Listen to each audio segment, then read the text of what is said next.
అహో గీతస్య మాధుర్యం శ్లోకానాం తు విశేషతః చిర నివృత్తమప్యేతతు ప్రత్యక్షమివదర్శితం.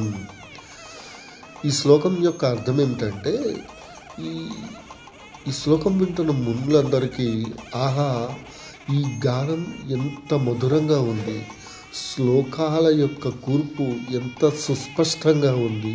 ఈ రామకథను వారిరువురు పాడుతూ ఉంటే ఆ రామాయణ కథంతా ప్రత్యక్షంగా మా కళ్ళ ముందే జరుగుతున్నట్లు ఉంది కదా అని మునులందరూ ఆశ్చర్యపోయారని ఈ శ్లోకం మనకి తెలియచేస్తుంది.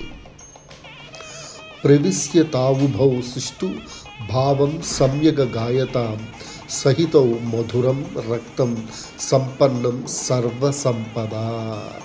వారిరువురు ఒకే కంఠంతో భావం చెడకుండా ఆ రామాయణ కథను వాళ్ళు ఎంతో అత్యద్భుతంగా పాడుతుంటే వింటున్న ఆ మునుల యొక్క శరీరం పొలకింతతో, అంటే మనకి గూస్ బంప్స్ వస్తాయి కదా, అట్లా అనమాట.